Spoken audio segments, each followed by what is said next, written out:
A premium electric car by Hyundai, which has won many globally acclaimed awards for its design and technology. And आज मैं उसी car को आपके लिए लेके आया हूँ.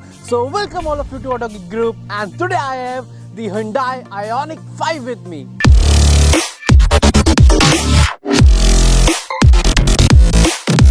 क्या कुछ ऑफर होता है इस Ioniq 5 में, एक डिटेल वॉक अराउंड में आपको दूंगा. उसके बाद लेके चलूंगा इसकी प्रैक्टिकल ड्राइव में, क्या फील है, क्या परफॉर्मेंस है, सब आपको दिखाऊंगा. सो स्टार्ट करते हैं आज की वीडियो इस Hyundai Ioniq 5 के साथ. So this is the Hyundai Ioniq 5 in front of me, and अब टाइम है इसके डिटेल वॉक अराउंड का. क्या कुछ चीज इसमें ऑफर होती है आपको जल्दी से बता देता हूँ. सबसे पहले एज यूजुअल हम इसके बेसिक से स्टार्ट करेंगे. तो इंडिया में जो Ioniq 5 आते हैं वो आपको एक सिंगल वेरिएंट में ही मिलेगी. That means long range model with rear wheel drive. जो इसमें बैटरी पैक आता है वो आता है अराउंड 72.6 किलोवाट आवर का, जिसकी ARAI सर्टिफाइड रेंज है अराउंड 631 किलोमीटर की. एक्चुअल में क्या देती है वो मैं आपको ड्राइव के टाइम में बताऊंगा. ओवरऑल जो लुक है वो कमाल का है, एंड ट्रस्ट मी ये एक हेड टर्नर कार है. अब बात कर लेते हैं क्या कुछ चीजें इसमें मिलती हैं एक्सटीरियर में. सबसे पहले फ्रंट की बात करेंगे. तो फ्रंट में ऑफर क्या होता है मैं आपको जल्दी से दिखा देता हूँ. अगर मैं हेडलैम्प्स की बात करूँ तो यहाँ पे आपको पैरामेट्रिक पिक्सल LED हेडलैम्प्स मिल जाते हैं. आप देख सकते हैं यहाँ पे kind of pixel design elements they रखे हैं विद प्रोजेक्टर लैंप का सेटअप, एंड बहुत अमेजिंग ये रात को लगते हैं. ठीक है, एंड उसके साथ आप यहाँ जो सी फ्रंट ग्रिल वगैरह ऐसे कुछ आपको मिलेगी नहीं open, because it is an EV. तो यहाँ पे आपको क्लोज एक ग्लास फिनिश मिलती है. यहाँ पे ना काइंड ऑफ ग्लास फिनिश है, एंड बीच में आपको एक फ्रंट कैमरा दिया गया. ऑब्वियसली 360 कैमरा व्यू का फीचर इसमें आता है. एंड जो ये वाला पोर्शन देख रहे हैं आप, ये पूरा ये DRL है. ठीक है, तो DRL वो भी है जो ये वाली चीज है, एंड ये भी है. रात को बहुत अमेजिंग लगती है. ये पूरा भी जो है ये जलता है. And yes, front parking sensors आपको मिल जाते हैं. एंड यहाँ पे एक जो ADAS लेवल 2 आता है उसका जो रेडार्स है वो इंटीग्रेटेड मिल जाते हैं बम्पर्स के अंदर. एक दो चीजें मैं और दिखा देता हूँ. यहाँ पे आपको फ्रंक भी मिलता है. फ्रंक मीन्स इंजन नहीं है, तो यहाँ पे आपको ट्रंक मिलता है फ्रंट में. That is frunk. See the good thing is hydraulics दे रखे हैं.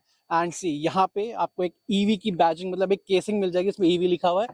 एंड सी यहाँ पे आपको ये फ्रंट मिलता है. रात को इसमें लाइट भी जलती है, तो थोड़ा कन्वीनियंट हो जाता है इसको यूज करना. Now coming to the side, तो जो इसका व्हील बेस है वो अराउंड 3000 mm का व्हील बेस आपको मिल जाएगा, which is really good. And मैं ग्राउंड क्लियरेंस की बात करूं तो इसमें आपको 163 mm की ग्राउंड क्लियरेंस मिलेगी. एंड व्हील्स की बात करें तो मैसिव बिग ह्यूज 20 इंचेस के एलॉय व्हील्स मिल जाता है, विच इज रियली प्रिटी. मैं बोलूंगा दिखने में बहुत ही अमेजिंग है. एंड मूविंग फर्दर, साइड में आपको cut and crease design elements मिल जाएंगे. And now coming to the door handles, तो यहाँ पे आपको ऑटो फ्लश डोर हैंडल्स मिल जाते हैं. Now coming to the rear, मैं बोलूं जितनी हेड टर्नर ये फ्रंट से है उतनी ही हेड टर्नर ये रियर से भी लगती है. कमाल के design elements, unique design elements मैं बोलूं तो वो आपको इसमें मिल जाते हैं. मैं टेल लैंप्स की बात करूं तो यहाँ पे भी वही आपको parametric pixel LED tail lamps मिल जाते हैं. एंड सी पूरा ग्लास ट्रीटमेंट यहाँ पे दिया गया है, उसके ऊपर Ioniq 5 की बैजिंग आपको मिल जाएगी. See and coming to this side, तो यहाँ पे इसका चार्जिंग पोर्ट मिल जाता है. तो आपको सिंपली यहाँ पे प्रेस करना है एंड ये इलेक्ट्रिकली ओपन हो जाएगा. देन आपको स्लो चार्जर से करना है, फास्ट चार्जर से करना है, तो आप यहाँ से कर सकते हैं. एंड आप इसे प्रेस करोगे तो इलेक्ट्रिकली क्लोज भी हो जाएगा. अब आते हैं मेन चीज पे. इसमें आपको व्हीकल टू लोड का फीचर भी मिल जाता है. दैट मीन्स आप इसमें कनेक्टर आता है व्हीकल टू लोड का, उसको कनेक्ट करके आप कोई भी अपना अप्लायंसेस को पावर दे सकते हैं. तो ये पावर सोर्स की तरह काम करेगी कार. इलेक्ट्रिक टेल गेट आपको यहाँ पे मिल जाएगा. 527 लीटर्स का बूट स्पेस आपको मिल जाता है, which is sufficient, but boot deep नहीं है ज्यादा. सो this is about the exterior of this Hyundai Ioniq 5. Interior में लेके चलता हूँ, वहां पे क्या कुछ चीजें ऑफर होती है वो जल्दी से आपको दिखाता हूँ. सो यस, डोर की मैं बात करूं तो यहाँ पे आपको डुअल टोन में पूरा ट्रीटमेंट मिलने वाला है, kind of white and grey. तो यस, थोड़ा मेंटेन आपको करके रखना पड़ेगा क्योंकि वाइट कलर है, थोड़ा गंदे होने के चांसेस ज्यादा रहते हैं. तो यहाँ पे मिलता है कि आपको complete soft touch treatment with leather stitching यहाँ पे सब जगह आपको मिल जाएगा. And now coming to the seats, तो यहाँ पे आपको फुल लेदर फिनिश में सीट्स मिल जाती हैं. एंड सीट्स की मैं बात करूं तो जो फ्रंट सीट्स हैं वो वेंटिलेटेड सीट्स हैं, हीटेड भी हो जाती हैं. एंड मल्टीपल कंट्रोल्स इसमें आपको मिल जाते हैं। जो नॉर्मल इलेक्ट्रिकल एडजस्टमेंट होती है वो तो मिलती है, इसमें एक जीरो ग्रेविटी मोड भी मिलता है। So now I'm inside the Hyundai Ioniq 5। तो सबसे पहली चीज आपको जो अंदर बैठते ही फील होगी वो है बहुत सारा स्पेस, बहुत सारा कंफर्ट। ट्रस्ट मी, जो स्पेस ओवरऑल जो जिस तरीके का लेआउट है डैशबोर्ड वगैरह का एंड बाकी चीजों का, एक बहुत अच्छा यूटिलाइजेशन किया गया है। बहुत अच्छा स्पेस, कंफर्टेबल स्पेस यहाँ निकाला गया है। तो यस, यहाँ पे ऊपर जो डैशबोर्ड का अपर हाफ है वहाँ पे सॉफ्ट टच का यूज आपको मिलेगा विद दिस लेदर स्टिचिंग। यहाँ पे प्लास्टिक है, यहाँ पे हार्ड प्लास्टिक है, बट यहाँ पे टेक्सचर्ड थोड़ा है प्लास्टिक में, आप देख सकते हैं। मैं काम करता हूँ, कार को सबसे पहले यहाँ से ऑन कर लेता हूँ। पुश स्टार्ट का बटन यहाँ है। तो सबसे पहले आप स्टार्ट कर लेते हैं स्टीयरिंग में। तो स्टीयरिंग की मैं बात करूँ इसमें, तो सी यहाँ पे आप कहोगे Hyundai का लोगो नहीं दिख रहा। लोगो इसलिए नहीं दिख रहा क्योंकि जो एच जो एम्ब्लेम होता था Hyundai का, उसकी रिप्रेजेंटेशन जो की गई है यहाँ पे मोर्स कोड की रिप्रेजेंटेशन की गई है। तो मोर्स कोड्स में जो एच लेटर की रिप्रेजेंटेशन होती है वो ऐसे 4 डॉट्स होती है। तो वो ही 4 डॉट्स यहाँ पे आपको मिलेंगी। आपको यहाँ पे सारे मीडिया रिलेटेड कंट्रोल्स मिल जाएंगे। हालांकि ये टच नहीं है, ये प्रेस होता है। यहाँ पे एक ड्राइव मोड का एक छोटा सा या सर्कुलर बटन है। हालांकि आपको लगेगा ये रोटेट होता है, बट ये रोटेट नहीं होता। आपको प्रेस करोगे तो वहां पे आपके ड्राइव मोड्स चेंज होंगे। एंड यहाँ पे सारे जो एडास के कंट्रोल्स है, मैं बोलूँ जो एडेप्टिव क्रूज कंट्रोल, लेन कीपिंग असिस्ट, सारे एडास के फीचर्स के सारे कंट्रोल्स यहाँ पे आपको मिल जाएंगे। उसके बाद यहाँ पे मैं बात करूँ तो सारे हेडलैम्प की कंट्रोल्स है। ओवरऑल फिनिश बहुत अच्छी है। एंड यहाँ पे एक चीज दे रखी है, ठीक है, अलग से एक लीवर दे रखा है। तो आप सिंपली रोटेट करोगे तो ड्राइव, न्यूट्रल, रिवर्स, एंड यहाँ पे एक बटन है, उसको आप प्रेस करोगे तो ये पार्किंग में आ जाएगा। तो थोड़ा यूनिक है। उसके बाद यहाँ पे मैं बात करूँ तो वाइपर के सारे कंट्रोल्स आपको मिल जाएंगे। बाकी यहाँ पे ना एक एरिया दिया गया है, मैग्नेटिक है। तो यहाँ पे आप कुछ फोटोज वगैरह जो मैग्नेटिक होती है वो आप यहाँ पे लगा सकते हो। बात कर लेते हैं इंस्ट्रूमेंट क्लस्टर की। यहाँ पे आपको 12.3 इंचेस का फुल डिजिटल इंस्ट्रूमेंट क्लस्टर दिया गया है। यहाँ पे मिलता क्या है, यहाँ पे आपको मल्टीपल इंफॉर्मेशन मिल जाती हैं, जिसका कंट्रोल आप यहाँ से कर सकते हैं, ठीक है। तो सबसे पहला जो ये नॉर्मल सा जो डिफॉल्ट फर्स्ट लेआउट है वो एडास से रिलेटेड है। तो जब कार चलती है तो यहाँ पे आगे जो सेंस होते हैं व्हीकल्स वगैरह वो आपको दिखते रहेंगे। उसके बाद यहाँ पे जो कितनी अटेंशन से आप कार चला रहे हैं वो आप देख सकते हैं। देन यहाँ पे जो ट्रिप रिलेटेड इंफॉर्मेशन है वो सारी यहाँ पे आपको दिख जाएंगी। Then navigation, then tyre pressure वगैरह भी आपको यहाँ पे डिस्प्ले होता है। यहाँ पे कितनी कार में रेंज रह गई है वो आपको दिखेगा। टोटल ऑडोमीटर यहाँ पे आपको दिख जाएगा। देन यहाँ पे कितने % बैटरी है वो आपको दिखाएगा। सी, आई होप आपको दिख पाई। जो आप ये देख रहे हैं लेवल 3 लिखा है, तो ये क्या जो रीजनरेटिव ब्रेकिंग है उसके मोड्स है। तो वो होगा कहाँ से, तो यस यहाँ पे पैडल शिफ्टर्स देख रहे हो आप यहाँ और यहाँ। तो बेसिकली ये पैडल शिफ्टर्स इसके लिए है जो रीजनरेटिव ब्रेकिंग के लेवल्स है। ये वाला प्रेस करोगे तो वो कम होगा, यहाँ से बढ़ेगा। उसके बाद बात कर लेते हैं यहाँ पे क्या कुछ चीजें आपको दी गई है। सबसे पहली चीज 12.3 इंचेस का इंफोटेनमेंट सिस्टम आपको यहाँ पे मिल जाता है, ओके। उसके बाद सारी चीजें शुरू होती है यहाँ से। तो यहाँ पे क्या कुछ चीजें, मैं कुछ इंपॉर्टेंट चीजें आपको दिखा देता हूँ। तो एक ईवी करके है जहाँ पे आपको सारी इस ईवी से रिलेटेड डिटेल्स आपको देखने को मिलेंगी। कितनी बैटरी % है, कितनी रेंज है, and near by charging station कौन सा आपके रूट में, सब यहाँ पे दिखाता है। एक चीज मुझे और अच्छी लगी, अभी आप देख रहे हैं 2 रेंज दिख रही है, एक 230 किलोमीटर, एक 222। वो क्या है, अभी एसी ऑन है तो मैं ब्लोअर ऑफ करूंगा तो सी ब्लोअर ऑफ के बाद 230 चलेगी। अगर आप एसी ऑन करते हो, ब्लोअर ऑन करते हो तो 222 चलेगी। तो ये बहुत अच्छी चीज है, आपको रियल टाइम में दिखा देता है कि आप कितनी यूसेज कर रहे हैं, उसके अकॉर्डिंग क्या रेंज आपको देगा। वो यहाँ भी दिखाता है और वो सेम चीज वहां भी अपडेट होती है, ठीक है। उसके बाद ये सब आपको मैप, इनबिल्ट नेविगेशन वगैरह सब आपको मिलता है। Wireless Apple CarPlay Android auto नहीं मिलता, दैट्स मैंने नीचे वायर वहां पे लगा रखी है। तो यहाँ पे आपको एसी के कंट्रोल्स मिलते हैं, बट जो एसी के कंट्रोल्स है ना वो टच में है। तो क्या है ना, आप कितना भी ड्राइव करते हुए मतलब चाहो कि आप यहाँ ना देखो, आप एसी की सेटिंग वगैरह चेंज कर लो, बट आपको देखना ही पड़ेगा। 360 कैमरा, जो कैमरा क्वालिटी है वो कमाल की दे रखी है, ट्रस्ट मी, बहुत अच्छी कैमरा क्वालिटी है। देन यहाँ पे आप ओवरऑल कार के आसपास पूरा 360 भी देख सकते हैं। यहाँ पे एक जो USB पोर्ट मैंने बताया था एप्पल कारप्ले एंड्रॉइड ऑटो के लिए, वो उसका पोर्ट यहाँ दिया गया। 12 वोल्ट का पावर सॉकेट और कुछ स्विच है। तो मुझे लगता है ये चीज भी थोड़ी सी इंप्रूव होनी चाहिए थी, ये कुछ ज्यादा ही नीचे है, ठीक है। आपको पूरा बेंड होके फिर नीचे कनेक्शन करना पड़ता है। तो आई थिंक अगर वो सब एटलीस्ट एंड्रॉयड ऑटो और एप्पल कारप्ले का जो पोर्ट है वायरलेस नहीं है, तो एटलीस्ट यहाँ कहीं ऊपर इंटीग्रेट हो सकता था। यहाँ काफी जगह है। देन कमिंग हियर, यहाँ पे आपको 2 ग्लास होल्डर या कप होल्डर्स मिल जाएंगे। ओके, यहाँ पे एक आर्मरेस्ट दी गई है जो ऐसे भी खुलती है, जो ऐसे ऊपर करो तो यहाँ पे एक बे एरिया है। बेसिकली यहाँ पे बहुत अच्छी स्पेस वगैरह दी गई है। एंड यस, यहाँ नीचे आपको वायरलेस मोबाइल चार्जर मिल जाता है। यहाँ आप रखोगे तो जो ये पूरा कंसोल है ना, सी ये पूरा कंसोल, ये यहाँ से ये पूरा आगे पीछे मूव होता है। तो I think up to 140 mm आप इसे पूरा पीछे मूव कर सकते हैं, जिसकी वजह से थोड़ा और स्पेस में एनहांसमेंट हो जाती है। तो ये अगेन एक अच्छी चीज मुझे लगी। एंड यस, इसमें मून रूफ आती है, तो बेसिकली ये खुलती नहीं है, आप सिर्फ अंदर से बाहर के व्यूज के मजे ले सकते हैं। एंड सी, इसमें ना ऐसे दोनों तरफ से ब्लाइंड्स निकलते हैं। So now I'm in the rear cabin of the Hyundai Ioniq 5. Space का क्या यहाँ पे ओवरऑल सीन है मैं आपको वो जल्दी से बताता हूँ। आगे वाली सीट मेरे हाइट के अकॉर्डिंग एडजस्टेड है।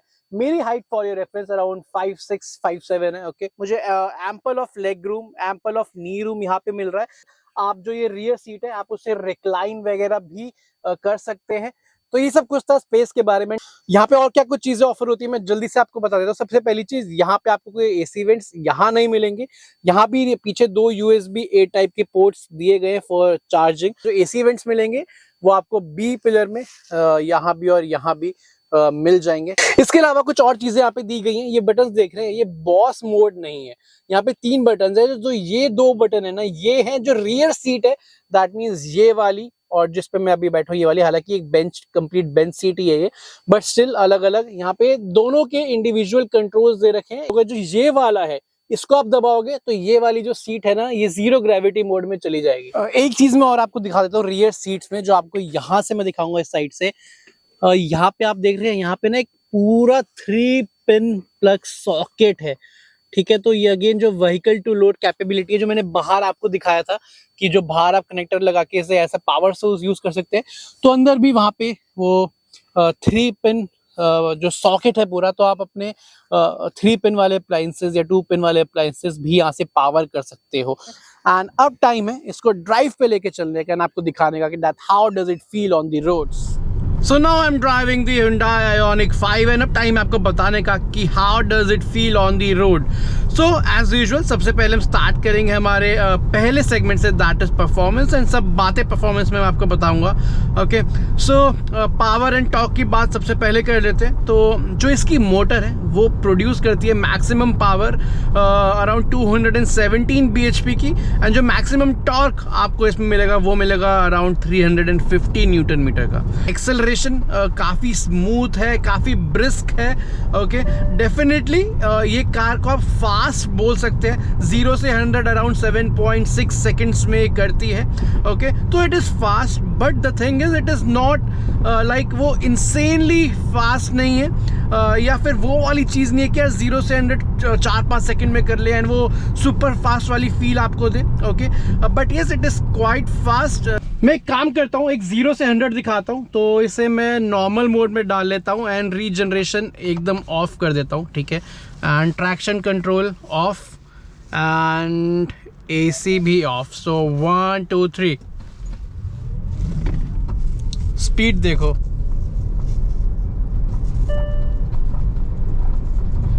हंड्रेड क्रॉस कर गई, 126 130 के ऊपर चली गई है, 150 क्रॉस कर गई। ठीक है, तो this is the performance of the Hyundai Ioniq 5। ठीक है, अच्छी खासी परफॉर्मेंस है। एंड मैं एक काम करता हूँ, एक स्पोर्ट्स मोड में भी आपको दिखा देता हूँ। सो स्पोर्ट्स मोड में मैंने इसे डाल लिया है। ओके, सो 1 2 3 इनिशियल पंच काफ़ी अच्छा मिला है। ठीक है, एंड स्पोर्ट्स मोड में है, 100 क्रॉस कर गई। सी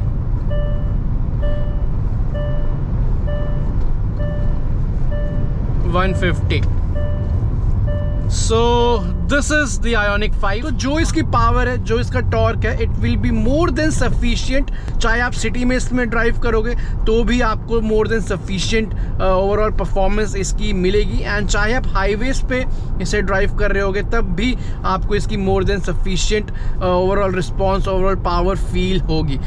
जो इसमें 3 मोड्स दिए गए हैं, definitely eco, normal and sports. एक चीज़ जो मुझे मैंने नोटिस की है, हालांकि तीनों मोड्स में आपको स्लाइटली सा डिफरेंस फील होगा at the time of initial push. जब आप एक्सेलरेशन पैडल प्रेस करते हैं, जो कार का रिस्पॉन्स आता है ना, एक्सेलरेशन का रिस्पॉन्स आता है, उसमें जो शुरू का टाइम होता है उसमें आपको डेफिनेटली जो डिफरेंस है वो फील होगा।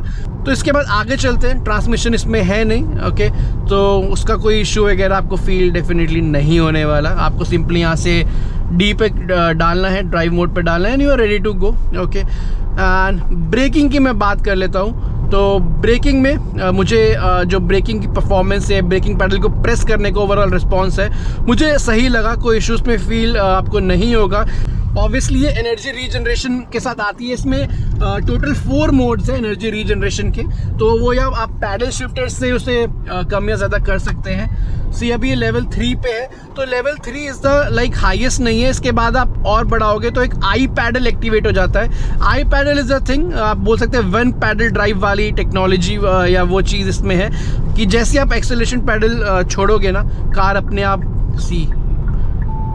और पूरी रुक जाएगी। तो ये चीज़ बहुत अच्छी है ऐसी।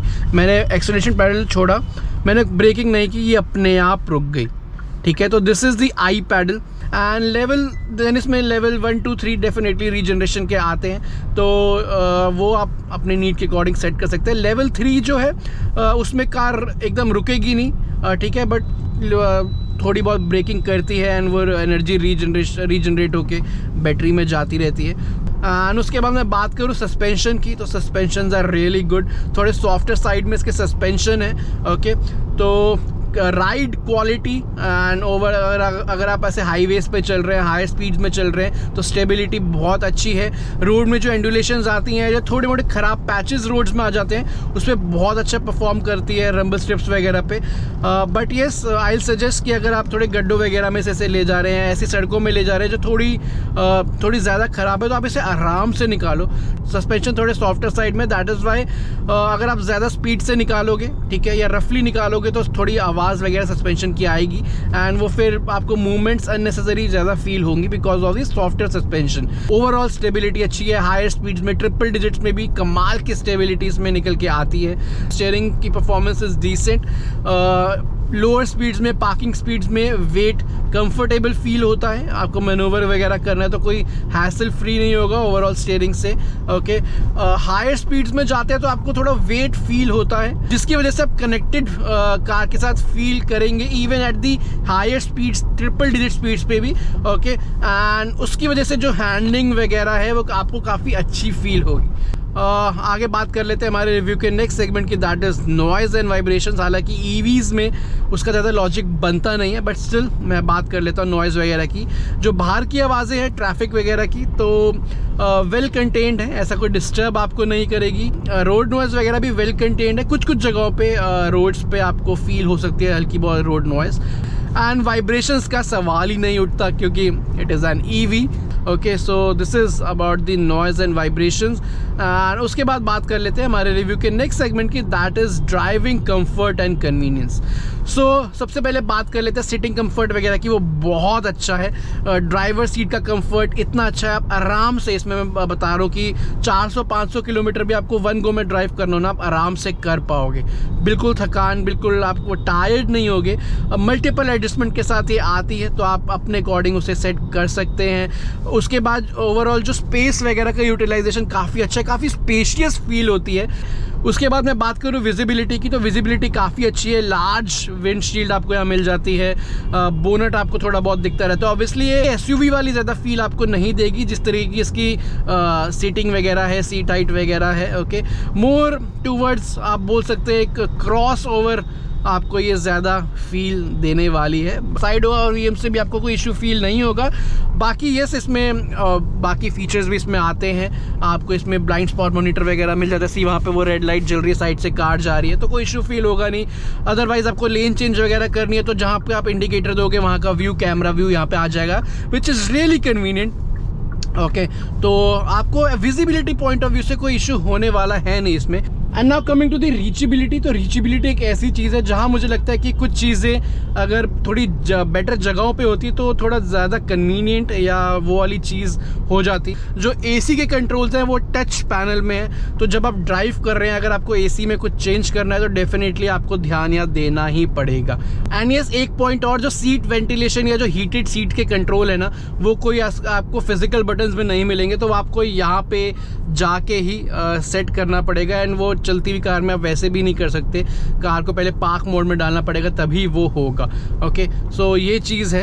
And yes, driving comfort and convenience में एक चीज़ मैं और बता देता हूँ, इसमें लेवल 2 ADAS आता है, उसे मैं कन्वीनियंस में ही ऐड करूँगा क्योंकि वो असिस्टेंस आपको काफ़ी ज़्यादा प्रोवाइड कर देता है। एंड जितने भी इसके ADAS लेवल 2 के फीचर्स है काफ़ी ज़्यादा एक्यूरेसी से काम करते हैं। मैंने काफ़ी रात को भी इसे यूज़ करके देखा, चाहे मैं वो एडेप्टिव क्रूज कंट्रोल की बात करूँगी। जो लेन कीपिंग असिस्ट है वो भी काफ़ी अच्छे से काम करता है।